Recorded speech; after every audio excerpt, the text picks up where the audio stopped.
Are we live? All right, I think we're live. Yeah, we're live. Okay. There's always that moment where I'm like, are we? Are we not? Yeah. But yep. Yeah, well, here we are. So welcome everybody, whether you're watching this live or whether you're watching this after the fact. Can't think of the last time I've done two consecutive weeks of these, but glad to have Aaron and Josh back. And it's been a long time since Tim has joined us. Yes. For one of our Thursday night get together. So I'm real excited to have Tim back. We got Harry here already. Josh's fanboy. Harry's a good member of the VC. Nice. Yeah, I see him on the Tipsy Tuesday commenting. So yeah. Almost everyone. But yeah, anyway, Tim's got a new book out, or at least it came out over the summer. So it was his Night Ranger book, which I did a video on. How's that selling these days? Oh, good, but I think more people need one. It's just kind of sure. You can never have enough. but yeah. Good. So we're here to talk about 1985 and basically 5 of our favorite albums that are celebrating 40th. Is it 40th? Yeah. Can't be 40th. Wow. 40th anniversaries this year. Wow. Hard to believe. Did that happen? Yeah. I was 15 years old in 1985, as was Aaron. How old were you, Josh? 11, and I had my record player for 1 year. So I had got my record player when I was 10 years old. My first record was Michael Jackson, Thriller, and Van Halen 1984. Those are my first 2 records.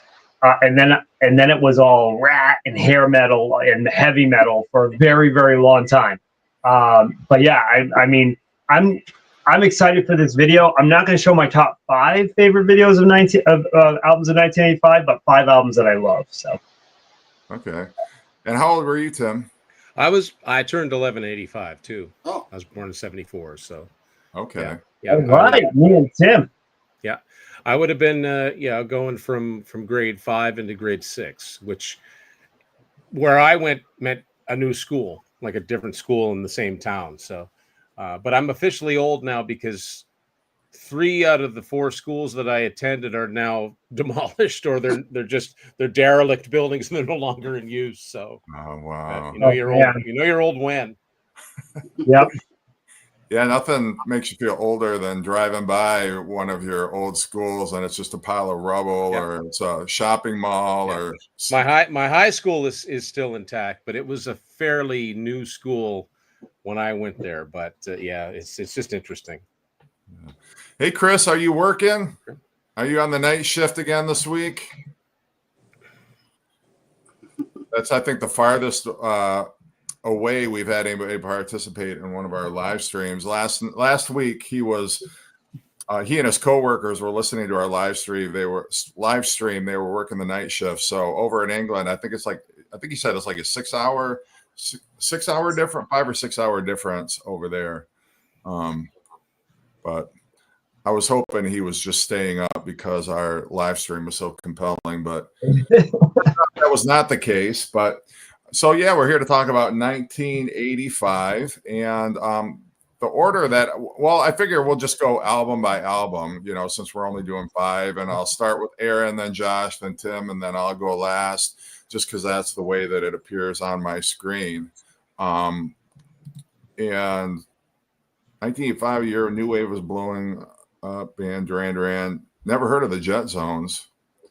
But yeah, what a year, the midpoint of the 1980s. But Aaron, you want to start us off with your first pick? Now, also explain, are these like your top 5, or are they just 5 favorites that you just kind of randomly chose? Just 5 I love, because I got about 40 records here, because I didn't want to try to use anyone else's, but going first, it's a shot in the dark to see if someone else is going to use one of these. So hopefully I do all right here. So my first one, I was 15 in 85, so that's when I really around the time where I really got my own voice and what I liked in music instead of listening to my parents' stuff. You know, I'd been a couple years now of my own ideas of what I liked. And so I was really into the heavy metal then. I was into new wave a little bit and a little bit of the pop rock stuff that was going on, but mainly I was really getting into the hard rock metal stuff. And this one here is my favorite album by this band. It's their third album. I believe it's their third. And they became popular a little after this one, like the next record. But this one here is Midnight Dynamite from Kix. My favorite Kix record. And it has my favorite Kix song on it, which is Scarlet Fever. It's always been my favorite Kix song since I was young. I always loved that song. My friend Jody, a lot of these, he played them for me first over at his house. He had the cassette, and then I'd go buy it. I loved it so much. But Midnight Dynamite, and I used to listen to this a lot. You know, every song's good on this. It's a little more raw than the next album, Blow Your Fuse. But it's just, I think this is commercially as accessible as, in a way too.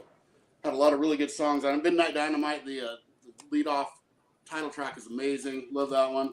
And they just had a real energy about them, especially in this record, following Cool Kids, which was a little flat for them because they're usually just a really energetic live band. And I heard that, you know, when they were recording that, they weren't too happy with the recording or mixing or something of it.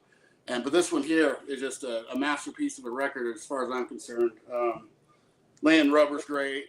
You know, every song, Like a Rug is one of my favorites too. I love that one. Of course, It Ends With Sex, great song. But yeah, I'm really looking for a better copy of this. Mine's a little beat up, but I still play it all the time. It's on this Atlantic label here. And I do have it on cassette as well. So that's my first one is Kix with Midnight Dynamite. Well, that's what I was going to show. I knew it. Yeah. All right. Well, I'll find another, but. Fantastic, Aaron. And now I know an album to look out for you if I find one in mid shape. There you go. Low Where- plus, you know, kind of. Yeah. Go. My first choice I knew of in '85 because my uncle listened to them and they'd play them on rock radio. But I wouldn't necessarily call myself a fan of this artist. But I really became a fan of this artist in my 20s. And he had passed away at that point. And in the last few years, I've been obsessed with this artist. One day I'm going to make a video and show my complete collection. I'm actually missing one key grail, which I'll show in that video. But the album I'm going to show today is going to be Soul to Soul by Stevie Ray Vaughan. And even though this would not rank, you know, as my first or second favorite Stevie Ray Vaughan album, it has my favorite Stevie Ray Vaughan song, which is Life Without You. And I don't know if you guys know that song. If you don't, I totally recommend it. It is fantastic, especially the live version. The big hit off this was Look at Little Sister, and then Come On Part 3. Yeah, there you go, buddy. So fantastic album. You know, Stevie Ray Vaughan, other than the album he made with Jimmy Vaughan, which I like, but his solo stuff with Double Trouble, to me is all killer, no filler. Just really awesome, and probably in my top 5 favorite guitarists of all time. I know that's crazy to say. I don't know where he would rank, but he would definitely be in that top 5. So Stevie Ray Vaughan, Soul to Soul. Love Stevie Ray Vaughan and listen to him all the time. And that's when he was really in his messed up period. Like, he was not in great shape. And, you know, fortunately, he cleaned himself up before Instep, which was his next album. And then, of course, we know what happened shortly after that. But, yeah, excellent guitarist. Well, I mean, probably in the 80s, like the Jimi Hendrix of the 1980s. Yeah. No question. Yeah, I mean, his solos were just, like, to me, they speak to me, you know, like I get sucked into it like a zombie watching those live videos or YouTube videos, you know, so yeah, he was a great guitarist. Oh yeah, most definitely. All right, Harry's the only one who got commenting so far. Bands like Duran Duran, Huey Lewis and the News, NXS, and movies like Back to the Future. Yeah. Who can forget the NES system? Was that around in '85 though? I don't think It actually came out in '84, but it didn't really become popular till '85. Okay. A A lot of the early games are copyrighted 1984, but it's probably only the rich kids that had them. Yeah, yeah. All right. Well, it's your turn, Tim. So 1985 was a very important year for me. It was probably around the end of 84 into 85 that I started listening to the radio kind of on my own. So I would have been 10 and really discovering Top 40 radio. I found a station that I like to listen to. And I started to listen to Casey Kasem and Rick Dees. And that's when I started soaking in all this information about who sang what songs and who was in which bands, and just taking it all in. It was the beginning of a lifelong journey. So 2 of the 5 albums I've picked out here I was familiar with in 85, but a lot of these I discovered a little bit later. So this first one I'm going to talk about is a band that one of my favorite sort of unsung bands, and I had the privilege of seeing a version of this band earlier this year, which was really cool because I definitely wasn't expecting it. I didn't hear about this band until 3 years later when I became a big fan of a band called Whitesnake and started reading into their history and who was in the band. And the band I'm talking about is Vandenberg. So this Awesome. is Adrian Vandenberg and his compatriots from Deutschland. This is the 3rd Vandenberg album, Alibi, on Atlantic Records. And I think all 3 of the Vandenberg albums in the 80s are just fantastic. But this album, like the cover art, that's Adrian himself doing the cover art because he's an artist as well. It doesn't make any sense, but I like it. Yeah. Now, this album has a bit of a different sound than the first 2. The first 2 are more raw sounding. First 2 albums were produced by a guy named Stuart Epps. And the only other name I recognize him from is the second Twisted Sister album, You Can't Stop Rock and Roll. So that kind of gives you an idea of what the drums and the overall sound spectrum is like. This album was produced by a guy named Jaap Egermont, who was a member of Golden Earring, but is probably better known for something called Stars on 45, which you have to be of a certain age to know Stars on 45. So this has that really wet Def Leppard-like drum sound, but I think the songs are fantastic. All the way the opener is just, that needs to be in a movie during a car chase. Like, that is such an awesome song. There's 2 great ballads on here, both of which should have been hits once in a lifetime, and How Long, those both could and should have been hit singles. The title song, Alibi, is really good. It's got a really, really cool instrumental called Kamikaze. I can't say enough about this band. Bert Heerink on vocals. He has a very unique sound, but I like his vocals a lot. And Adrian Vandenberg's guitar playing, he's technical as anybody, but his solos are so memorable and you can sing them. And so I was really happy that he was the only guy that was on this record that I saw earlier this year, but I still saw Adrian Vandenberg. So anyway, that's my number 5. A very, very great unsung band. Love that. I do have all theirs on vinyl too, and Pedal to the Metal is maybe my favorite album. Oh yeah, that's a nice heavy one. Yeah.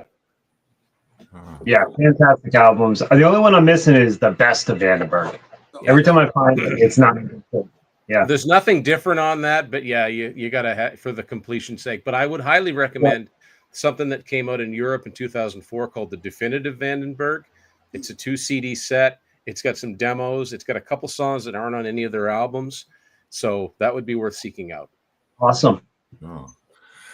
So Chris says, do you want me to keep track of how many British bands or artists are mentioned tonight? Well, none so far, but I've actually got none on my list. Spoiler alert. So a lot of great British bands, just not on this list. Yeah. I got a Dutch band. Does that count? Yeah, Bart. 17. Full on. My all-American band. We'll be Sorry, showing- guys. Oh, I know one British one that'll be shown for sure. Oh yeah, definitely. Uh-huh. Gary has one that he wants to show. I have that one pulled too, but I won't use it. All right. Yeah.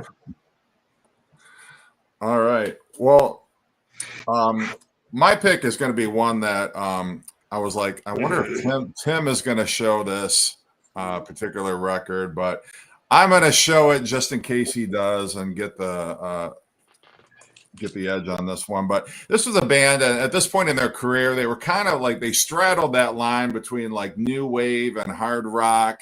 And then on their next album, they were very clearly in the hard rock. As a matter of fact, there's like, I think 1 or 2 12-inch singles that have like dance remixes on it. And that's the Cult Love, which I had it on cassette originally and wore the cassette out. Love She Sells Sanctuary was the first song I think, most people heard off that record. But there's so many other great tracks on here. I mean, Big Neon Glitter is great. I love Rain. Hollow Man is fantastic. Revolution, not the Beatles cover, is great. But, fantastic record. And, they did make that transition pretty seamlessly. There's the big story about how their next album, Electric, it was originally going to be called Peace, and they weren't happy with the production. It was a little too close to the Love album. And then, obviously they went a completely different direction and with a different producer. But still love, that early Cult catalog. They repressed their first album, which I think is Dreamland or whatever it is. Dreamtime.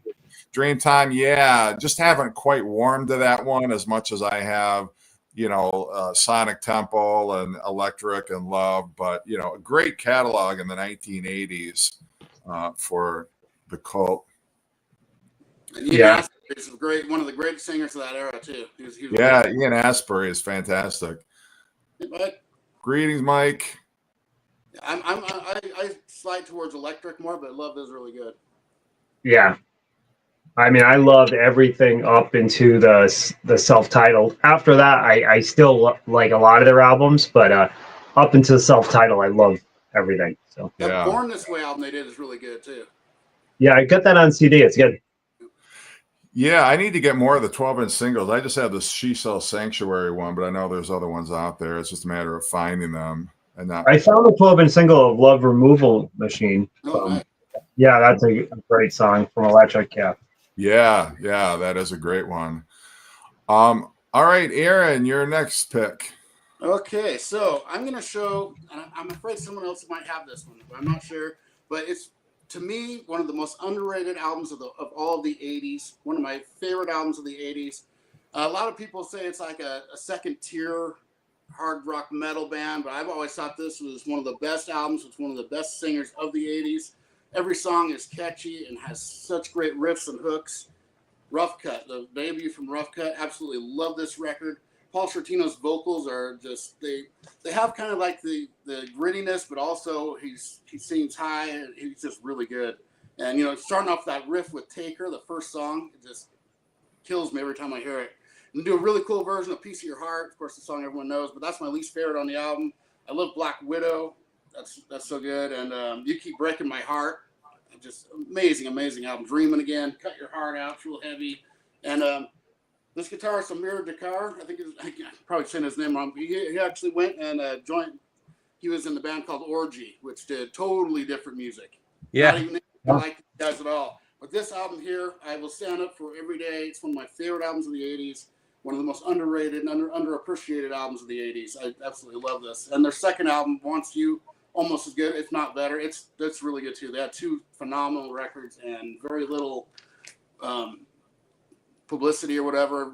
Wendy Dio produced them. Ronnie James Dio had a hand in this stuff and helped them out. But Paul Sortino, amazing. He ended up singing on the Quiet Riot self-titled album after Kevin DuBrow was gone for one album. But this is an all-time classic to me. Another one of those that my buddy Jody played for me in his room on cassette. From the first time I heard Taker, I was like, this is one of my favorite records. I just knew it right away. And it's just, I still listen to it all the time, especially when I'm drinking. Yeah. You got it on tap? Yeah. Aaron, you got me to buy both those Rough Cut albums. I love both of them. They're great. You probably get a lot of people to buy them with showing them on Tipsy Tuesday so much. Yeah, I almost all these records I have, I'm showing tonight. I've actually played the album on a Tipsy Tuesday. I did Rough Cut, and I was pretty drunk on that one. I'll just stand closer. How's that? Yeah, there you go. I haven't turned my mic up, or I would. I can hear you fine, but I don't know. Maybe it's a little harder to hear if you're overseas. When I talk, I'll get closer. Okay. All right, Josh. All right. So this is, I tried to choose ones that others wouldn't, but this one is a common one. It is one of the bigger albums of '85, and it's an album that some people love and some people despise. But I will preface this by saying that in 1985, I was 11 years old. I was such an enormous fan of this band, and they could do no wrong. And I still love this album, and I will defend this album. Yeah, that not every song is perfect, and it's not as good as the album that came before it. Well, I'm going to choose Theater of Pain. And to me, Home Sweet Home is one of the best ballads of the 80s. I absolutely love that song. I've never gotten sick of that song. I know many people have. I don't like the Dolly Parton version, I'll be honest, but I do love the original version of that song. But City Boy Blues, Hotter Than Hell, right? Like, Keep Your Eye on the Money. Like, I played this album so much that it got banned from my school bus because every day I would play this album. I was just such a big Crew fan. And then on the second side, Tonight I Need a Lover, Use It or Lose It, like so many songs that I absolutely love. And if I put this on the other day and it took me right back to being 11 years old.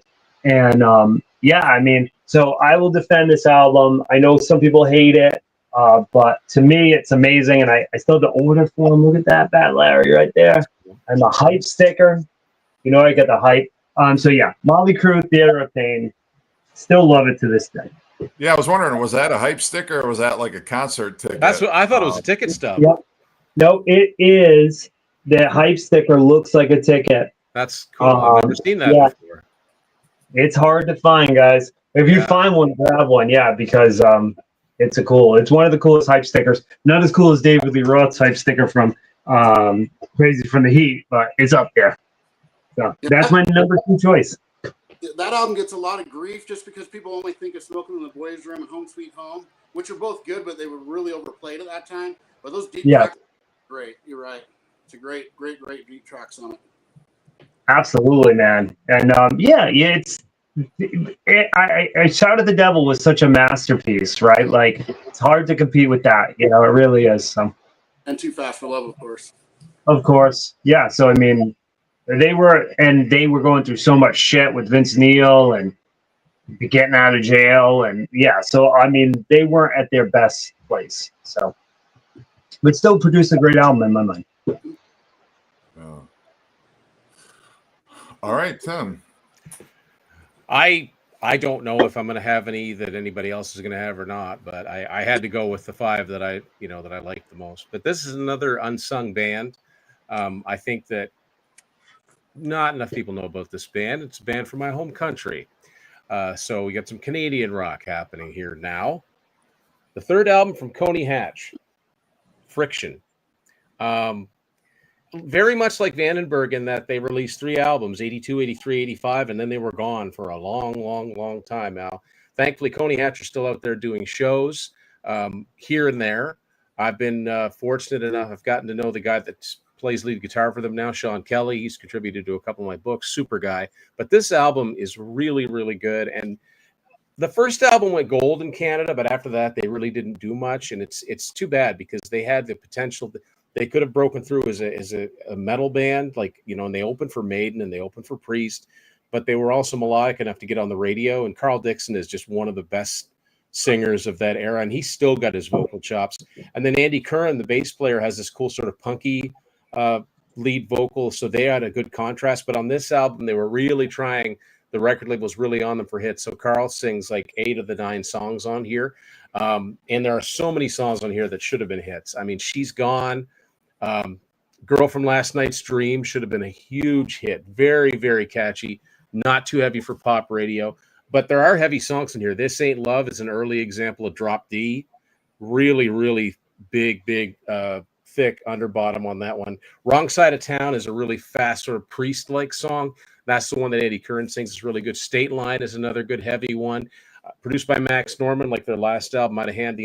What's different about this album is that they had a different drummer. So they didn't have Dave Thumper Catchem anymore. They had this guy named Barry Connors, who was in another semi-well-known Canadian band called Toronto. If anybody remembers the song Your Daddy Don't Know, that's where he came from. But other than that, the band was intact. But I mean, I think all of their stuff is really, really good. I hope they do another album. They came back in 2013 with a fourth album, but Tony Hatch Friction, that is my next choice. All right, got a couple comments here for Tim. Way to represent. Yeah, got into Adam Baldwin. Adam Baldwin, the actor? I'm not familiar. Huh. Yeah. Maybe he's Canadian. Maybe it's a Canadian. I don't know. Might be. I mean, yeah, I don't know. But thank you. Yeah. Well, this album, I'm going to show it. And I think people are going to immediately jump to the conclusion that the reason I invited Tim to be on this particular live stream was because of it. And I promise you it's not, but this is a replacement. Tim, purely coincidental, I can promise you. But it's nice having an album named after you, though. I got to say, those guys did me a real solid way back then when they didn't know who I was. Do you own it? I still don't. No. Oh. No, it's not in my wheelhouse, but I know a lot of people that like them. But I did know they had an album with that title. Yeah. Well, this is them kind of moving even farther away from their early punk rock sound. Like Let It Be was a little poppier. Paul Westerberg definitely branching out in his songwriting. And this one, I think most people would consider this probably the Replacement's best album. I think you could make a case for Let It Be, the album before this. Some people might like the even poppier sound that they got into with Pleased to Meet Me, which was their next one. But, Hold My Life is on here. Kiss Me on the Bus is a classic that you still hear on alternative radio today.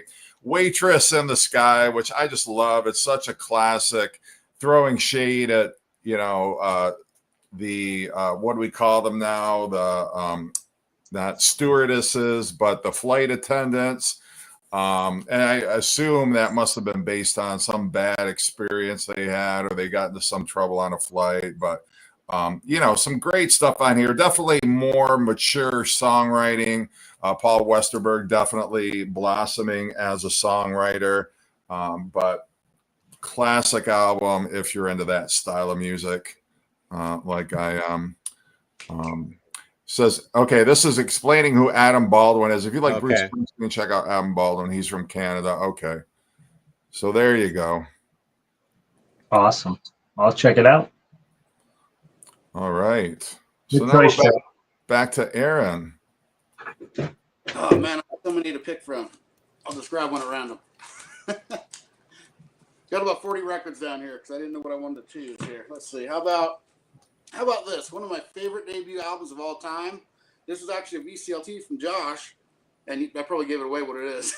But it's one of my favorite bands of all time. And, back in the early 80s, thrash was coming into everyone was getting into thrash. And this is one of the original thrash albums. And it's Killing Is My Business and Business Is Good from Megadeth.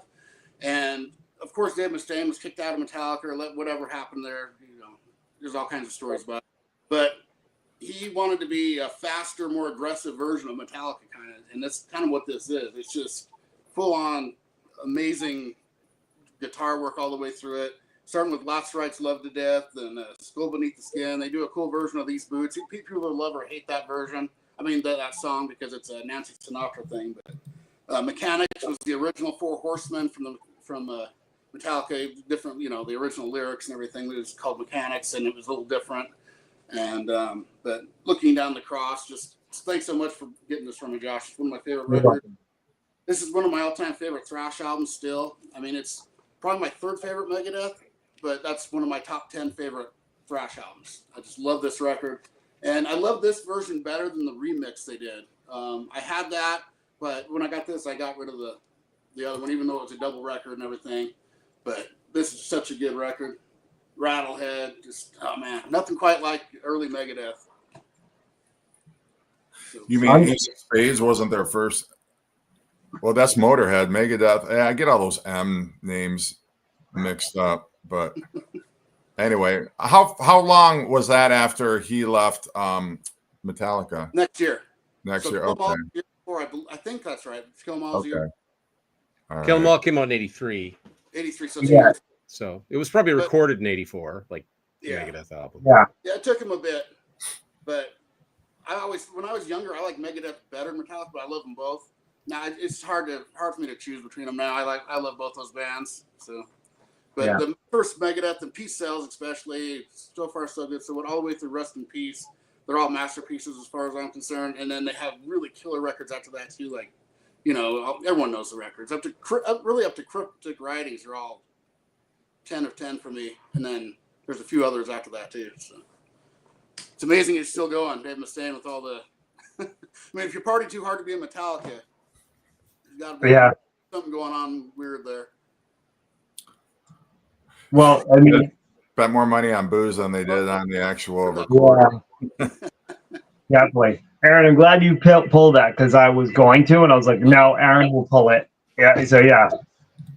All right, good choice. My next choice is one of my favorite artists of all time, wearing the T-shirt, Tom Waits. So if you know what album Tom Waits released in '85, then I don't even have to show it, but I will show it. Can I guess? Go ahead. Rain Dogs. Yes. That was my guess too. Wow. Yeah. Yes. Rain Dogs, one of his biggest albums. And, I can see why. Singapore is just a masterpiece. Then he goes into Clap Hands, Cemetery Polka, Jockey Full of Bourbon. The first 4 songs are like Tom Waits staples. This is a reissue of the record. Took me forever I still yet to find an OG copy because it's such a popular record and not like a million people bought this album in '85. So it's hard to find. But the song that everybody knows probably is the Downtown Train, which is the song that Rod Stewart covered. And he did a great job of. Nothing against the Rod Stewart cover. But yeah, I really love Tom Waits. It's not for everybody, so I say proceed with caution. I know. Oh, look at Aaron's he's gonna one up me. He's gonna show me. Look at that in the Shrink. Yeah, Aaron's father is a big Tom Waits fan, so my stepdad. Your stepdad, yeah. So like, I totally all the love to your stepdad, man. Tom Waits fans got to stick together. But yeah, I love this record. If you're, like I said, if you don't know Tom Waits' music, proceed with caution. His voice is kind of gravelly, and his music's out there. Kind of gravelly. Very gravelly. But it's one of my favorite records. So Rain Dogs, great album from '85. Actually, the first time I ever heard a cover of Downtown Train was Patti Smythe. Patti Smythe from Scandal. She did a version of it, I want to say, in like '87. So a couple years before Rod Stewart did it. There you go. Yeah. I mean, I haven't heard that cover in a long time. I'll have to go dig it up again. But yeah, thanks for reminding me. Yeah. How would you characterize? That's kind of, I don't know. I mean, I'm not professing to be any huge Tom Waits fan, but I do remember that album kind of being a little experimental. Yeah, it's avant-garde. So like his early stuff had a lot of blues influence, singer-songwriter influence, and then he got really influenced by Captain Beefheart. So he would specifically tell people not to tune their guitars or to bang on a pan instead of a drum. He was looking for like very unique sound. It's all over the place. They go from circus music to blues to rock. He does have some albums that are a little bit more mainstream, like Mule Variations, I feel like is a little less crazy. So I always tell people either start with the first 2 albums or Mule Variations, especially the song Big in Japan, that song. Did he kind of invent the death metal vocal style? A little bit. It's the closest I got to being single. My wife walked in and I was listening to Tom Waits. She thought it was like devil music. And she was just like ready to leave. I'm like, man, she didn't even act this way for Slayer. Yeah, she wasn't digging it.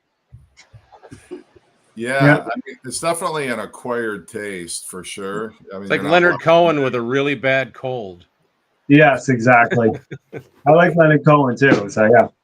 Because like I like that, I do appreciate the music and the instrumentation behind him, but I've just never been, and I've tried because I know you're a huge fan of him, and I like, his first 2 albums, Closing Time and The Heart of Saturday Night. Once he starts getting into that gravelly, I just cannot and I've tried, but it's just a bridge too far for me. But I don't blame you. You know what I mean? It's not for everybody. So I totally get it. yeah. So like Devil's Haircut back in the 90s. Yeah, Not quite, but maybe a little bit. maybe a little bit. Yeah, go check it out. Yeah, no, definitely, maybe you'll love him. Who's to say? You're the But- lover. Yeah, Exactly. very Love it. polarizing. Yeah. All right, Tim. Well, my next one is as mainstream as it gets. As a matter of fact, I appreciated the fact that Jeff made this the thumbnail for this particular episode. So fast forward a little bit. This was a band that I really wasn't aware of in 1985, but fast forward till about September of 1986, and this band released their third album called Slippery When Wet. And I became a mega fan, as well as millions of other kids all over the world. They became my absolute favorite band. And I quickly realized they had two other albums. And so all of summer 1987 was basically the first three Bon Jovi albums. So I got to go with 7,800 Degrees Fahrenheit. I don't think this is quite as good as the debut. The debut album might surprise people who, kind of snicker when they hear Bon Jovi. It's actually a pretty rocking album, the debut. But this one is good. It's just a lot more melodic. There's a lot more mid-tempo songs on it. The production is it's got that wet drum sound that a lot of bands had at the time. This was also produced by Lance Quinn, like their first album, but I don't think it's got the same. It doesn't have as good a drum sound. But In and Out of Love was a pretty well-known song from this. A video got some play, and that's one of the heavier songs in the album. There aren't really a lot of heavy songs on it, but King of the Mountain is kind of a heavy one. Tokyo Road is a really cool song. But I think my favorite song on this album, it was a single in Japan, but I don't know why they didn't put it out as a single everywhere. Hardest Part Is the Night. I thought that could have been a hit single. And that song and a few others really make me think of more bands like Survivor than anything like hard rock. So, but I've got such a soft spot for those first three Bon Jovi albums. It's hard for me to poke any holes in them. But anyway, yeah, that had to be on this list somewhere. So it comes in at number 3, I guess. Nice. You know what, though? This is my favorite Bon Jovi record easily. And I love the first one was my second. I love that one too. But I always thought this was his heaviest album. That's kind of funny. Like Always Run to You. I love that song so much. But I mean, you get Only Lonely, Price of Love, Silent Night, Always Run to, like, they're not To the Fire. To the Fire is almost new wavy, which is kind of Secret Dreams. There's a lot of mid-tempo stuff. But yeah, there's some rockin' stuff on here too. I mean, they were still out opening for Rat and Scorpions and Judas Priest at this point. Yeah, this has been my favorite since it was out. Yeah, I listen to that. I still listen to that all the time because my wife likes the first two Bon Jovi records a lot. So we'll play darts in here and listen to Bon Jovi, especially those first two records. So you were into the band pre-Slippery? Yes. That's cool. I don't know too many people that didn't get into them before Slippery When Wet. So yeah, I was living in New York back. I think it was around the time this album was out. So that makes sense then, next to Jersey and yeah. But I lived 1 year. It was like upstate New York, and I remember he was doing a thing where they were going to play at a high school, did some contest thing, and it was during this album. I was like, oh my god, I love that record and loved the first album. And that first album's real heavy too. It's not like what people think of as later. Oh yeah, I mean people would be surprised when they hear stuff like Roulette and Breakout. Yeah. My favorite song in there is that. It's the last song on the first side. I'm trying to remember the name of it. I listened to Love Lies. Yeah, Love Lies. Yeah. I love the song. Yeah. In New England, we heard a lot of Runaway when it came out. Like that was on the radio. Runaway was like number 39. Like it dented the top 40. So it actually it was a minor hit. There were no top 40 singles off this one. Like Only Lonely, In and Out of Love both hit like somewhere in the 60s or 54 or something like that. But obviously it was the big success was one record away. But nothing at all wrong with those first two albums. No, I agree with Aaron and probably you that those first two albums are my favorite Bon Jovi albums. Nothing against Slippery When Wet, but those are really great albums. Those first two, so yeah. Kind of like the first two Def Leppard records are a little different than the rest of their catalog. But very close comparison, yeah. Well, and Tim, you got that. I just actually found it, I think, a couple of weeks ago. It's a video. I think it's called "In Appreciation of Bon Jovi" or something. Oh along- yeah, because they get a lot of crap, and listen, nobody gives them more crap than I do because I'm really not a big fan of much of what they've done in the last 30 years. But they were such an important band for me. Those first four, actually, I'll go so far as to say it's the first 5 albums because I like Keep the Faith a lot too. But sometimes I wish they'd stopped right there. Yeah. I agree totally. Yeah. Yep. Yep. They have a couple decent songs after that. but Yeah, there are some, but it gets really complicated. Yeah. Start re-recording the classic songs and make it sound like they're crappy new stuff. I might place a 7800 on one of my Tipsy Tuesdays. Get all drunk and sing along to it because I love that album so much. There you go. There you go. Me though, because it'll ruin it for her because you'll hear me sing it. I can't ruin it for my wife, but I love that. All right. Well, the next album I'm going to show, you could be a fan of the band this guy was in and not necessarily a fan of his solo career because it is a bit different. And I remember when I got this on cassette for my birthday, listening to it and being really bummed out. Like, what the hell is this? Like, this is not at all what I was expecting. Yeah, I was going to say, I figured that must be as soon as you said that. Yeah. Yeah. Dream of the Blue Turtles. I mean, I've definitely warmed to it. I do enjoy it now, but I remember I was a huge fan of the Police. Like, the Police at one time were my favorite band. And then I remember, they hadn't officially broken up at this point. This was just kind of like, like we all thought David Lee Roth was just doing a little solo thing over here. And I heard it and I just did not hear the Police. It's very jazzy. He's got a completely different band behind him. The songwriting is much more subdued. And I listened to it the first time and I was just like,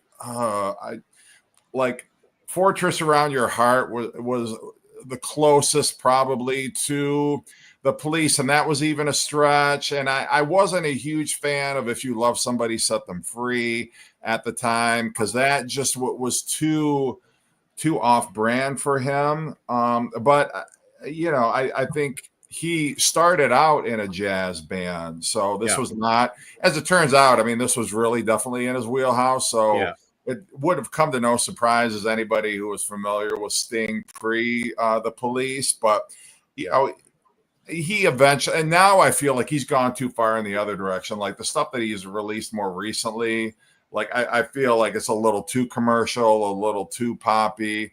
But he was really, I mean, he was like, I think a little pretentious about his solo work about, well, I'm only releasing highbrow jazz from now on and, all of that stuff. But yeah, I did not care for this when I first got it. But like I say, I do enjoy it now.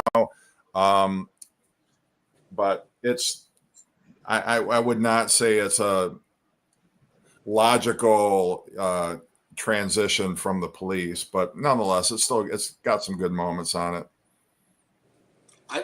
Gary would hate it. No, I like jazz, but I love that album when it first came out. I had it on cassette, but wore it out. I've always loved that album a lot, and I liked the Police, but I actually gravitated more towards that when I was young than the Police. It was really weird because it's not really my style, but like Moving Over Bourbon Street, love that song. Yeah, like there are, and I was not into jazz whatsoever when I got that. And I think that honestly, like that might have been one of my gateways into appreciating jazz a little bit more, like a song like the title track, Dream of the Blue Turtles. Like, what the fuck is this? It almost sounded like a Van Halen, like a jokey novelty, Big Bad Bill kind of a thing. Like, what in the hell are you doing? But I mean, that's his band. He has some really strong band behind him, like Brandon Marsalis, Omar Hakim. Yeah. Like in terms of chops, I mean, he couldn't have picked a better ensemble. It was just kind of a real jarring experience to hear it for the first time. But yeah, it's, I'd probably say pick either this or Nothing Like the Sun is my favorite Sting records. But I love the Police, so I did I didn't immediately get rid of the cassette, but now I like Aaron. I like it. Maybe not as much as Aaron does, but I do enjoy it a lot now. Got a couple of comments on that. Yeah, I think it's it's an acquired, not quite as acquired as a Tom Waits, but certainly if you only heard the Police and then you're trying to get into Sting, it might take a little bit of couple of listens before you really get into it. But yeah, there's quite a few records where you get it and you're like, I hate this, or it's just not for me, and then some time passes and then you realize, actually it's pretty good. But yeah, 10 Summoner's Tale is a great one. Great musicians. Yeah. The funny thing is that 3 years ago, my wife and I went to see him in concert, and it was great. But unless I'm missing something, I don't think he did any songs off Dream of the Blue Turtles, it was kind of half Police, half solo. Mm-hmm. But I don't think he did any of the songs, unless I'm forgetting. I may on my review video, I listed the set list, but I don't think he did Fortress Around Your Heart. He didn't do If You Love Somebody. I think he just did stuff from Nothing Like the Sun onward. He did a lot of stuff from he did all this. No, maybe he didn't even do All This Time. I know he did If I Ever Lose My Faith in You and Fields of Gold, and I don't know. It's been too long, but anyway, it was good. Maybe just didn't want to go that far back. I don't know, but I would have thought at least one of the songs would have been represented. Yeah. But he opened with Message in a Bottle, so that was cool. Oh yeah, wow. A solo acoustic, or did he have a? No, it was full band. It's full band. Yeah. No, he had he's always got good musicians, right? I mean, his guitar player Dominic Miller has been with him for a long, long time. He's a really good guitar player. And the funny story is that there was another guitar player on the other side of the stage playing a Les Paul, this younger guy, and we're like, "Who's that?" And he had come to find out it's Dominic Miller's son, Rufus Miller, and we're just in the process of getting another dog.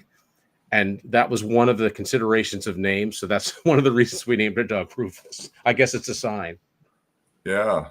And I don't have my glasses with me and the print is too small in here. Did Hugh Pagdom produce this record? It's very possible. And I know Sting got in, a lot of it was self-produced, right? Well, just hang on. The Dream of the Blue Turtles was produced by Sting and Pete Smith. Oh. I threw me for a leap. Pete Smith's name. I'm on Wikipedia here now. Pete Smith's name is not even clickable. So that's really interesting. Don't know. Yeah. All right then.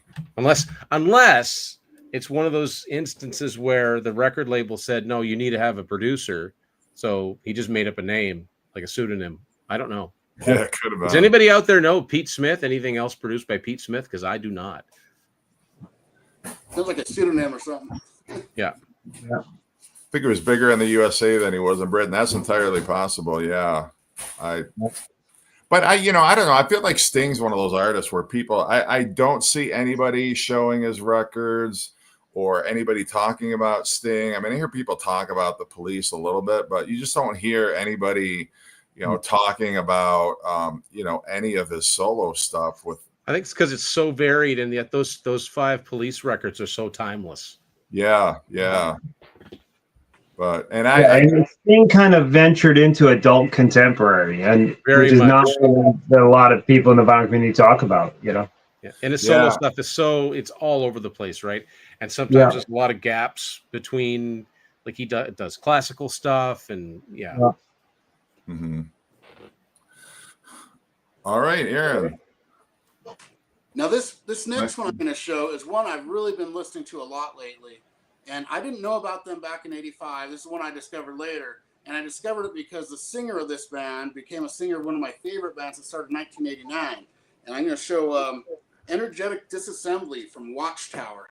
Now Watchtower's got Jason McMaster from Dangerous Toys as the lead vocalist, and this is progressive metal. It's nothing like Dangerous Toys. It's very good. They actually regrouped, and they have Alan Tecchio with them now, and they did an EP called Concepts of Math Part 1. So it's kind of like math rock progressive metal. Very good stuff. very technical and very heavy and really good. And Jason McMaster just sings really good on this, and it's really good. I mean, I just can't stop listening to it. I almost played it on my Tipsy Tuesday this week, but I went with Mind Funk. But this is just an excellent record, and it's just really weird to hear Jason McMaster with a progressive band like that. And let's see if I can show you this here. And all the songs are good. Here's kind of some pictures of them. You probably can't see it very well. It's got a little write-up about the band. And they were legendary in Austin, Texas when they were out. I mean, they were just like underground. They were legendary.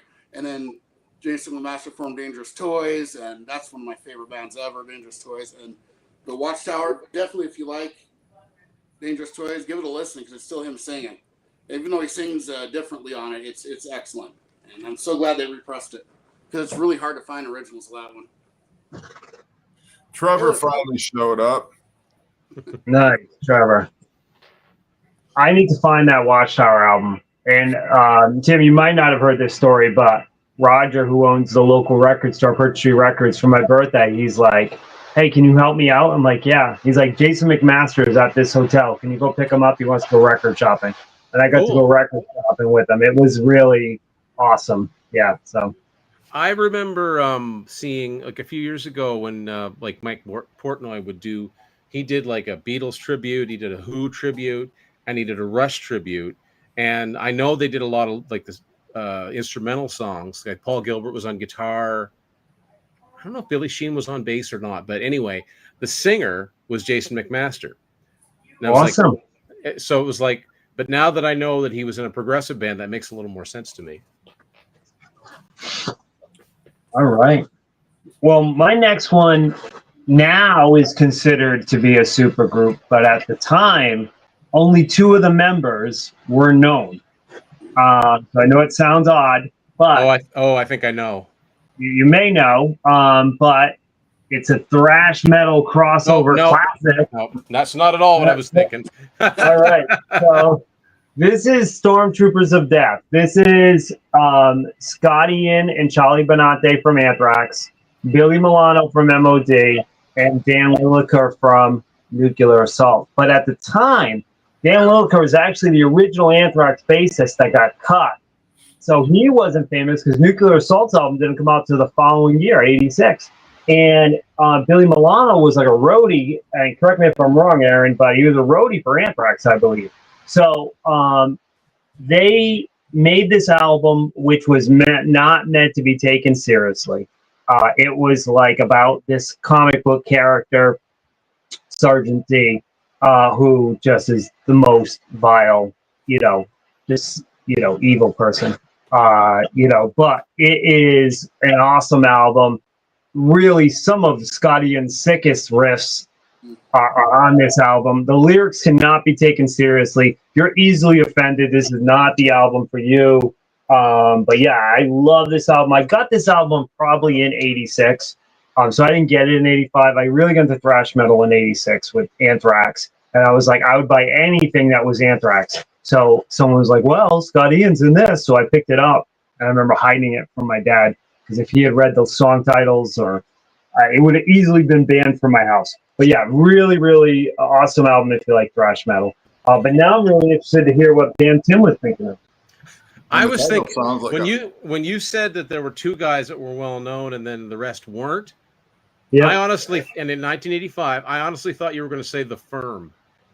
Oh yeah, that would have been a good choice. But in all honesty, I had both those Firm albums, and they should have been way better. I didn't think either of those albums were really good, but I thought, that kind of makes sense. Paul Rodgers, Jimmy Page, Chris Slade would go on to join AC/DC, and then Tony Franklin was in Blue Murder, but not at that time. So I would have lost that bet.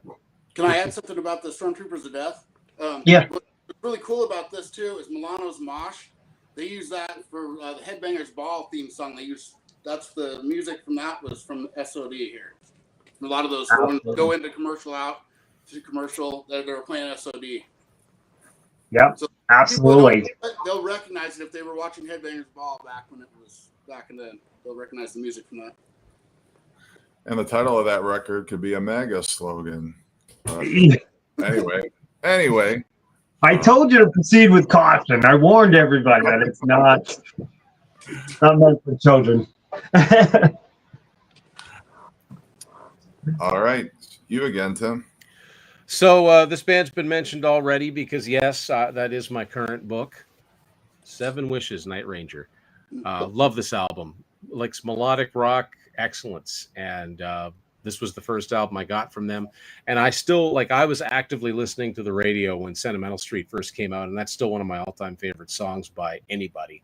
But I think this whole album is really good. The title song is really cool because it's got somewhat of a different feel for them. It almost ventures into, I don't want to say progressive, but it is a little bit different for them, and it's therefore really cool.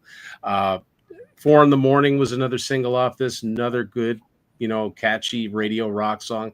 The closing ballad, Goodbye, is one of the best power ballads of the 80s. It should have done way better, but there's other songs on here that could have been singles, like I Will Follow You.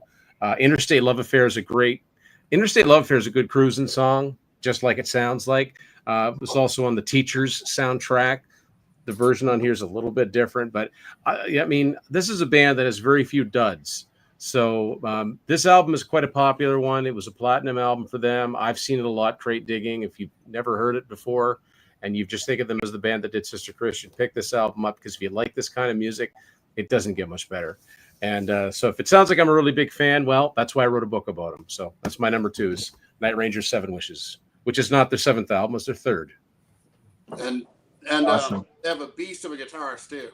Brad Gillis and Jeff Watson, man, Brad gets a lot of attention. Brad's still with the band, and he was in Ozzy's band, so he gets a lot more attention. But Jeff Watson was a monster too. The 8-finger technique, they were one of the best guitar duos ever. Yeah. Speak of the Devil, it just Yeah. amazing. Most people don't realize that's the Night Ranger guitarist on there. Yeah. So, Yeah. All right. Well, my next pick is one I guarantee none of you own. Big shocker. But anyway, this is an album, the band's 3rd album. And I don't know, most people consider it not one of their best, although I can't understand why. Jerry Harrison produced it. I'm talking about Violent Femmes, The Blind Leading the Naked. And it's interesting because Talking Heads, you had David Byrne, who produced an EP for the B-52s, and now you've got Jerry Harrison, who's producing this album for the Violent Femmes. It doesn't sound like either of their first 2 albums, which actually I think were recorded almost simultaneously. But you got Children of the Revolution on here, which is great. Good Friend, which I think still is in Violent Femmes set list today. It does have some quirky stuff like Old Mother Reagan and whatnot on here, but I absolutely love the record. It's not like their debut, which, if anybody knows the Violent Femmes, Blister in the Sun, etc. But it's still a worthwhile album. It's not easy to find. They haven't repressed it yet. I was lucky enough to find a copy last year, but still, if you like the Violent Femmes, it's not like they went entirely in a different direction. It's just a little more commercial sounding. And I know the band weren't happy with the production. They weren't happy with what Jerry Harrison did, but I've always enjoyed that record. So funny thing is, up here in Canada, Much Music, which was like the equivalent of MTV, I remember seeing the video for Children of the Revolution. I didn't know it was a T-Rex cover back then. Yeah. Not one of his more wider known songs, but yeah, they do a good job with it. All right, Aaron, I think we're on our number 5 one now. I got so many to choose from here. Do I want to go more heavy or non-heavy metal or non-hard and heavy? It's hard for me to not do them though. Take your pick. Yeah. So I'm going to pick this album here, and this album gets this band gets a lot of grief from some. And I absolutely love this record, though, and it's my favorite album by them, their debut, Fight to Survive from White Lion. This album is it's heavier than you think, but it's also got that catchy stuff like Broken Heart is one of my favorite White Lion songs. All Burn in Hell, oh my gosh, it's so good. All the Fallen Men, The Road to Valhalla. It's very... very different. I mean, Pride took it to a more commercial area, I think, took their band. But these guys are such good musicians, and Mike Trump's a good singer. The bass player and the drummer both were in Megadeth at different times after this, so you can imagine they got to be pretty good musicians to be in Megadeth. James Flamenzo and Mark D'Angelo and Mike D'Angelo, Greg D'Angelo, one of the D'Angelos. But yeah, and Vito Bratta to me is the most underrated guitarist of the '80s. Absolutely amazing. He's almost got an Eddie Van Halen quality to him. Not like him, but a little different. But he's just an amazing guitarist. Doesn't get the credit he deserves. To me, other than George Lynch, he was the best guitarist of the '80s for all these bands like that. But this is an original copy here. Then they repress it with this different cover here as a gatefold. And this one sounds slightly different. I prefer the original. But this is if you don't have it, this is a good one to get anyway. It's just an amazing record. I almost play this on a Tipsy Tuesday too. I might be bringing a few of these out there in the coming weeks if I get going on them. So the repress, that's like a remix, Aaron? Yeah, it's got to be because it sounds a little bit different. It doesn't really say. It probably is in there. It's on Deadline Records, 2022 release. So Okay. it's good though. I mean, it's good, and it's on the colored vinyl. And it's Nice. And here's the vinyl. You know, it looks like all the modern ones are all color. So, but Yeah. I prefer the other one because it's just a little more raw sounding, and I like raw sounding heavy rock, metal, whatever you want to call it. So Now, do you like when bands do that when they do a reissue and they use a different cover? I mean, I can understand if it was like, well, it was a cover over in the UK or it was a cover in some other territory. But when they just, make up a new cover for an album that, has been around for it's very similar. It's just they Yeah. brought out It's like Under the Twisted Sister Under the Blade when they reissued that. It's the same pose. Yep. Yeah. Both of those too, and then I have the 3 versions of Under the Blade. There's a 40th anniversary edition too that has extra stuff on it. It's really cool. Yeah. I only have the original, so I haven't heard the remix. But yeah, I do love the original. Yeah, it's my favorite White Lion, but I love their next 2 albums. I think were great too, but that one's my favorite. I know a lot of people dog on Pride, and I love Pride. I don't care what people say. I love it. I do too. All right. Well, my next album went platinum, which was crazy because the album before it, which I feel is a superior album, only went gold. But this was a big album, and it was fueled by MTV. And it has my absolute favorite Tom Petty song on it. And that the album is Southern Accents, and my favorite Tom Petty song is Southern Accents. To me, this is not one of my favorite Tom Petty albums, but I did want to show it because I feel like it's overproduced. But what do I know? It sold, it went platinum, right? But it has Robbie Robertson from the band produced some of the songs. Jimmy Iovine produced some, which Jimmy Iovine had really produced Tom Petty's most successful albums up until this point. I believe that Dave Stewart produced some, Tom Petty, and Mike Campbell produced some. So it's all over the place. Now, it does sound like a cohesive album, but there are elements of it that I could see people might not like. Like there's a lot of songs that have like horns and things like that. So kind of straying away from just the straight up rock that Tom Petty was known for. But it has some of my favorite Tom Petty songs, like Rebels is so good. Southern Accent is my favorite. The Best of Everything, that's a great song. And I really love the song Spike, about the metalhead that lived in their town that used to wear like a dog collar, a Spike dog collar, and that line that he says where he says, "Hey Spike, what do you like? Hey Spike, you're scaring my wife." It's just, to me, was just awesome. And I love when Tom Petty gets fun, that just really speaks to me. So you guys know I love Tom Petty. I love that song, Southern Accent. But this album would not rank in my top 5 Tom Petty albums, even though it's platinum. And I think, the video for Don't Come Around Here No More probably really fueled that with the Alice in Wonderland type of motif. I'm sure you guys all remember that video, but that's my last choice, Tom Petty's Southern Accents. Nice. I like that album, but you're right. It's a little all over the place musically for me. It's a little too definitely 80s slick a little bit at parts where I don't like it as much, but it's good. I agree. It's very slick. That's the best way to say it. And it's weird because Jeff Lynne is so ultra slick, right? But you get a different feel with his albums for some reason. Maybe it's, you know, Ringo played drums, and so you're like, oh man, that's Ringo. I can tell that's Ringo, right? Or, you know, they had lots of different musicians come in for Full Moon Fever. And then with Wildflowers, Rick Rubin just really stripped it down and was like, no, we're going to go back to basics, which is probably why it's my favorite Tom Petty album.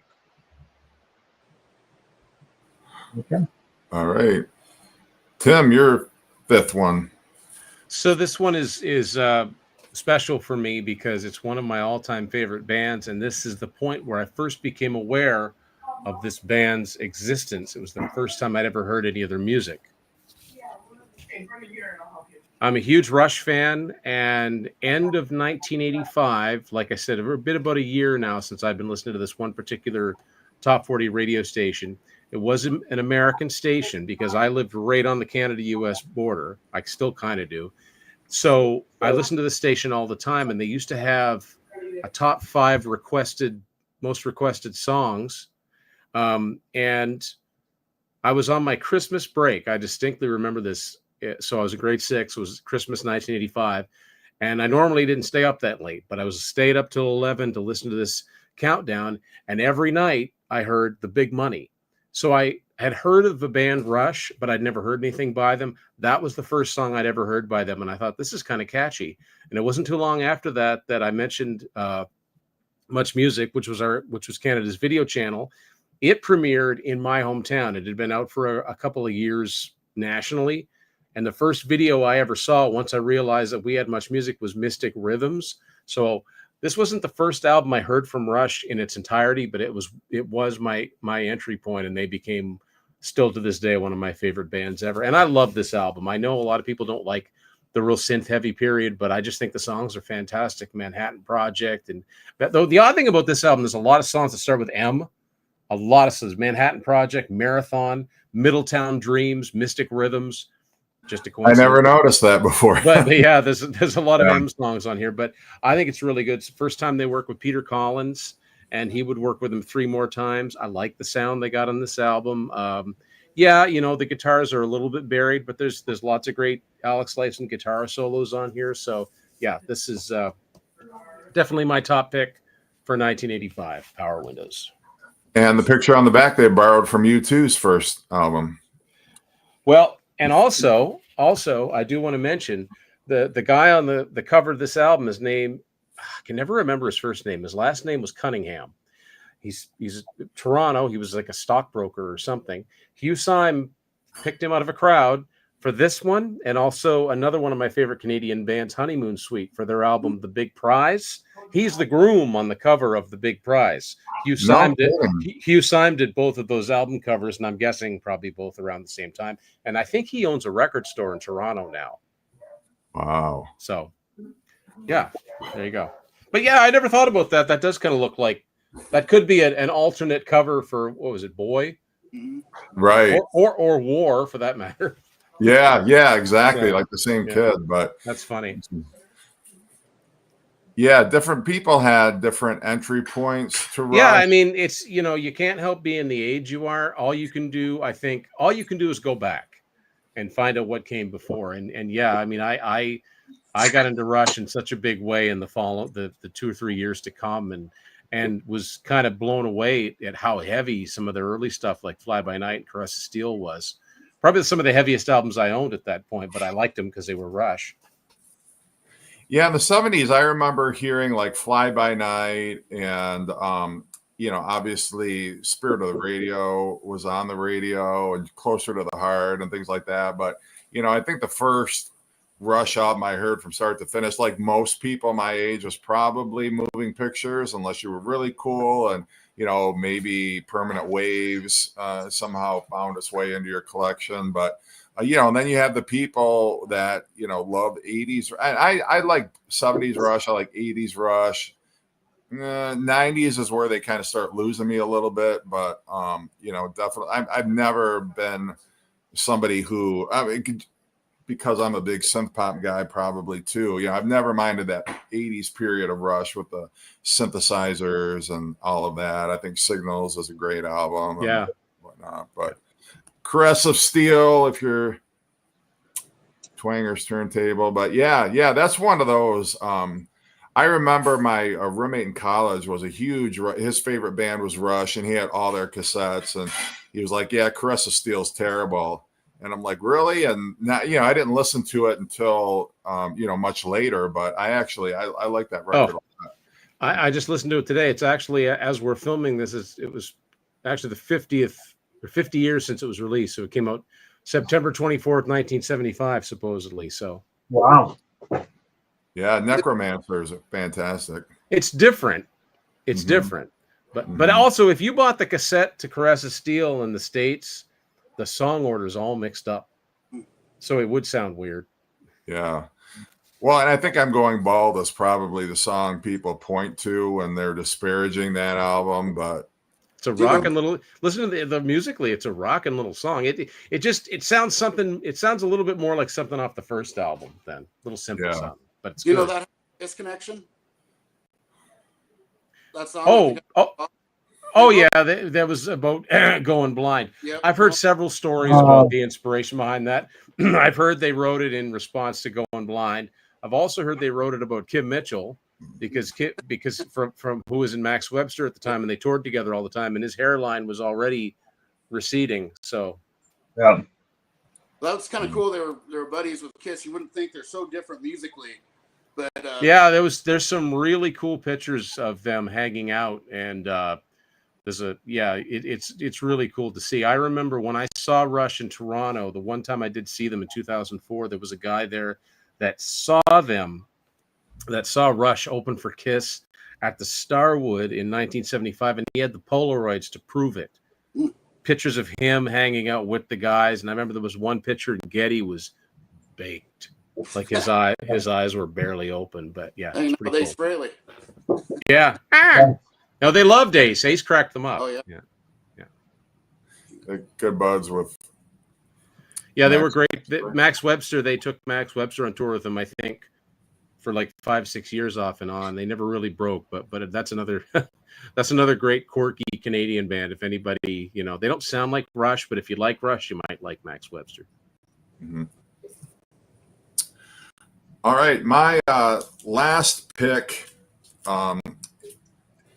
is Fables of the Reconstruction, or Reconstruction of the Fables from REM. I had to get this one in there. And I didn't get into REM until 1986. So this was the year before their breakout album Document came out. And my uncle, who was way cooler, his taste in music, even though he was significantly older than I am, he still had like college radio music taste. And he gave me the first 4 REM albums on cassette for a road trip that I was taking. And I just instantly connected with it.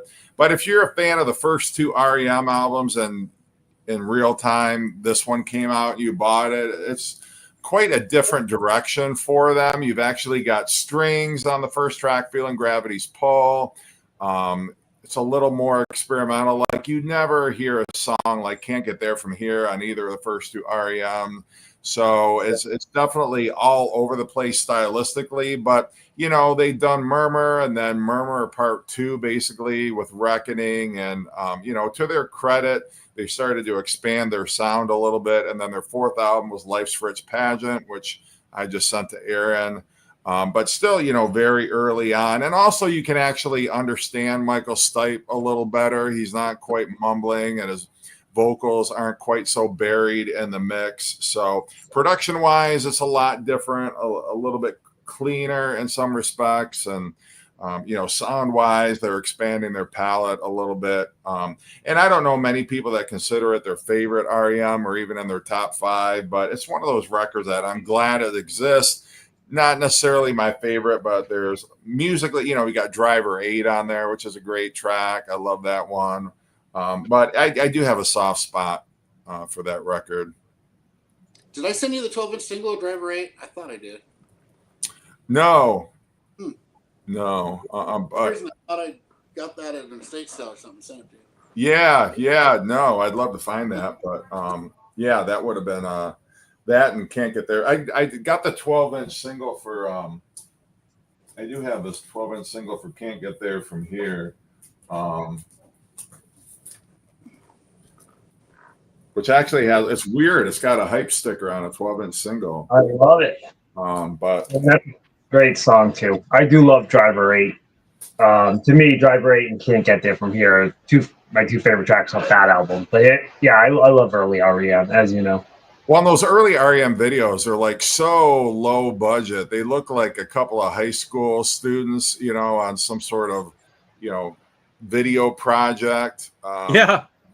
Very weird and very low budget. Like there's a video collection that you could get. I had it on VHS, and like those videos are so like I want to say embarrassingly like cheaply made, but they really do look like a cable access channel production. Very the videos, I think the first professionally filmed video that they had was probably Fall on Me. That's probably the first time it's not the first time I heard them, but I think that's the first video I ever saw from them. Yeah, probably that was one of the very first lyric videos. Yeah. Right? Yeah, you're right about that. Yeah. For sure. Right. Can I show the two albums Gary wanted me to show? Yeah, for sure. So Gary, Physical Format Rock and Roll, he wanted everybody to know, and Jeff showed this, that his favorite album of 1985 was Love by The Cult. But also he has a favorite live album, which is Alive After Death by Iron Maiden, which is just a masterpiece. And I would just like to say, if you had asked me at age 11, what's your favorite album of 1985? It would have been this. I almost that was a contender, and so was Doc and Under Lock and Key. Those are great albums. Oh yeah, and Kiss And Kiss, Asylum. Stop. Yeah. Those all would have made my list. Yeah, Jeff, I love seeing Jeff with some Rat. Yeah, I mean, I loved it. Man, I was all about here, it. I'm sure somebody's like, I can't believe Tim didn't pick Down for the Count. Not one of my favorite Y&T albums. Open Fire. Yeah. As far as live albums in '85, there's Open Fire, there's Triumph Stages. Yeah. Sister, yeah. That album gets a bad rap too. I almost showed this. Black and Blue, another good one. Yeah, Twanger Stable hit the nail on the head. They're very much like those early Devo videos, those early REM videos. Yeah, the only other one that I was going to show that I didn't, and I was like, I can't show this one. I only got to do 5. But OMD, yeah, that's when I first heard. That's when I first heard of them too. I remember listening to the Top 40, and So in Love was on there. Yeah, well, it's such an interesting album because they were strictly synth pop, just drum machine, keyboard, up until the album previous to this, which was Junk Culture. And then on this album, you've actually got like almost heavy metal on a track like 88 Seconds in Greensboro. It's like the first time you hear guitars on an OMD album, but they're like actually like heavy metal guitars. You're like, holy shit. What got into them? But yeah, really cool. In fact, I'm looking forward to, they've got a 40th anniversary repressed double record with some B-sides and alternative versions and mixes and things like that that's coming out I think October 6th. So I'm really looking forward to that one. But any other ones you want to show, Tim, since we're... Well, there's one I thought of. It gets a bad rap, but I like it a lot, and that's Aerosmith, Done with Mirrors. I like that. That's just a good, solid rock album. It's very, like, I know a lot of the songs are first or second take, and there's a lot of unfinished, parts, but I think the production's really good. Ted Templeman produced that one. Let the Music Do the Talking is one of my all-time favorite Aerosmith songs. That's the first Aerosmith song I ever heard because I saw the video on Much Music the night that I realized we had much music, I just put a VHS tape in and just hit record because it's like we have videos all the time. I don't want to miss any of this. But Done with Mirrors is a great album, and I would listen to Done with Mirrors, much like Bon Jovi. The last 30 years in Aerosmith's career, I haven't got a lot of use for either, even though I like the band. But yeah, nothing wrong with Done with Mirrors. It's just a good, solid rock album. Yeah, I love that album. Was that their first Geffen album? Yeah, it was. Yeah, it kind of gets overlooked because it was their first Geffen album, but it wasn't big. It was like not King of the Delete bins. It was never deleted, but it was always in the markdown bins. Yeah. And the album cover didn't help. They had to hold it to a mirror. Well, they had to hold it to a mirror, and I trumpet this in every book I've written. Where's the bloody logo? They got one of the best logos in rock and roll, and they don't show it. So yeah, it was all but invisible, but it's a good album. I agree totally. Yeah, Dire Straits' Brothers in Arms, that one, Tears for Fears, Songs from the Big Chair, I wanted to show, but like I'm always showing those records. So for this episode, I didn't, because it was kind of like, yeah, Jeff, we've already seen you show those albums 100 times. So that's why I didn't pick those. But yeah, Brothers in Arms is a fantastic album, one that I listen to pretty regularly even today. Love that one, even though it's still not my favorite Dire Straits album, but somebody else, Worldwide Live, which would have been the Scorpions. Right? Yeah. There you go. Jeff, to make you smile, I love Tears for Fears. Landon was with his aunt, and he's singing Tears for Fears, and his aunt's like, how do you know that band? And it's like, yeah, he's got a cool stepdad. Yeah. Infect them while they're young. Yeah, I still got to find that Exodus with the original cover. Haven't been able to find it. Spreading the Disease. Yeah, Anthrax, Spreading the Disease. Yeah, Armin Saint, that's a great one. Might be my favorite Armin Saint. Hey, Trevor, I gave you a shout out on my last video. There's a good one too. Yeah, so I was waiting for you to show that Wasp album, because I know that's one of your favorites. Oh, I love Wasp. Yeah. Some Girls Smoke Mary. Or Canadian. Yeah. Love Thor. And my three favorite non-hard and heavy albums of '85 are definitely this one here. Absolutely great album, love it. And this one here, which I really like a lot. Oh yeah, I gotta find that one too. Oingo Boingo, I love it. Oingo Boingo, and great album. I really love this record. I've loved this record out. I don't know Oh yeah. Power Station, another great one. I love the drumming on that album. Yeah, Tony Thompson. Yeah, man. Yeah.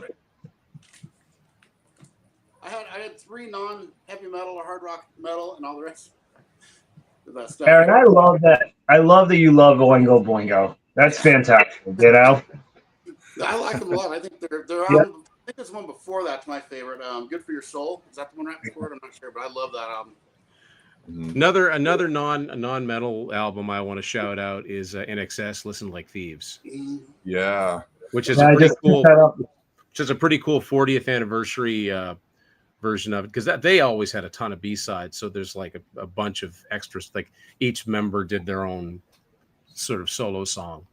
So but that's when I first became aware of NXS, and What You Need was their breakthrough hit. I love Kiss the Dirt, Falling Down the Mountain. The title song, Listen Like Thieves, is one of my favorite NXS songs, but the more I've gotten to know that album, it's got Shine Like It Does and Biting Bullets and good stuff. Yeah, This Time is great out there. Well, it's funny because my first introduction to NXS was when I saw The One Thing on early MTV, and I thought the band was called Inks. I'm like, that's how my daughter used to say it. Yeah, it was a long time before I heard somebody say it, and I was like, oh, that makes sense. Yeah. And then you just realize how. I didn't pull it. I don't know why. Because these damn Rhino Hi-Fis are so good. And so you probably know what it is. But this album here, Rhino Hi-Fi, sounds so good. Oh my God. It's I'll I I'll love this I'll record. see your Rhino Hi-Fi and raise you the 8-track version. All right. Yeah. There you go. Yeah. I Yeah. saw All them right. in Pocatello, Idaho. Cool. It was a phenomenal show, but I still to this day say that one of my all-time favorite Billy Gibbons riffs is the riff from Woke Up with Wood. That is just one of the all-time Oh. great. That was a title that went right over my head when I was Yeah. 11. Yeah, me too, you, but man, that riff. you know, one of my favorite Billy Gibbons guitar solos is Rough Boy. Yeah. And that Oh, song, yeah. they can just let that play out forever. All those licks are great. Mhm. Here's the Glenn Danzig covered Rough Boy. Not a great cover, and I love Danzig, but it just shows that song. Wow. Yeah, Yeah. it was. It's a fantastic song. Everyone should appreciate it. Oh, Wow, nice. Master of Reality 8-track. How Oh, rare yeah. would that be? I That's figured why I'd we're- have Not as rare as the Born Again one, which is the last one that would be the Oh, last yeah. Sabbath. Yeah. Born Again is Yeah, one of my Born- top Sabbath albums, actually. I know people Oh, think it's what it is. Well, I'm dying for that box set. Born Again box set, live album, and yeah, it was Huge funny. Ian Gillan fan, though, so I mean, I just love Born Again. Yeah. Oh. Yeah, they put out a 2 CD disc version of Born Again, but I don't think they ever did a vinyl anniversary reissue for some reason. Yeah, well, here's the thing: is Tony Iommi has the master tapes now, and he has the ability to release a version that's not muddy. So what they're probably going to do is make a box set with the original version just remastered, and then a non-muddy version of it. Okay. Yeah. What do you think it would sound like? Like, do you think it would sound more sonically like Heaven or Hell or Mob Rules, or would it sound like? Yeah, and that's what I'm guessing, because when they left the studio to go on tour, that's what they said it sounded like. And when they got the vinyl record, it sounded nothing like that. So, but who knows? I mean, we might like it less. That muddy, dirty. Well, the love problem is that you get so used to hearing something. It's like Metallica's "And Justice for All." It's like, well, put the bass back in. You're like, I still think I'd rather listen to the original because that's what I know. Mhm. Yeah, Well, I would agree. Kiss Hotter Than Hell is another one that's famously muddy, but it's like I like it that way. Yeah. It's a part Well, of what's history. cool about this anniversary edition is you've got Ian Gillan singing "Paranoid," War Pigs, Iron Man, Black Sabbath. They do a version of "Smoke on the Water" They do Oh something- yeah. live. So it's Yeah. probably the only time I've ever Did he heard. sing any of the Dio Sabbath songs, or did they just go way back? Just to the Ozzy stuff? stuff. There's no Ronnie. There's nothing from Probably at that time, they probably didn't want they break probably didn't want to. Yeah. too soon. Scorn. Yeah. A little too soon, maybe, Yeah. but Yeah. But you do get Ronnie James Dio on the Live Evil album, Yep. singing the Yeah. Ozzy stuff. So I know Yeah. I wasn't thrilled about it, but anyway. Oh, he's listening to us at work, and his coworkers are literally shouting stuff out from 1985. Yeah. I only Well, I didn't even pull half of my records from '85. I just did the ones that came to mind real quick. So there's a lot more that are really good. Yeah, like you could probably do a top 100, Aaron, knowing the size of your did. record collection. Yeah. I probably couldn't. I think I did the top 60 back when I did it. And you know what's really cool about this time period in general, from doing a lot of the old chart episodes on my show, there was so much variety in the charts. It wasn't nearly as fragmented as it is now. There was room for everyone. Yeah. Totally. Yeah, most definitely. Well, thank you everybody who participated in the stream, and some great suggestions here. Thanks for commenting, and we will hopefully see you again next week. Yeah, man. Bye, guys.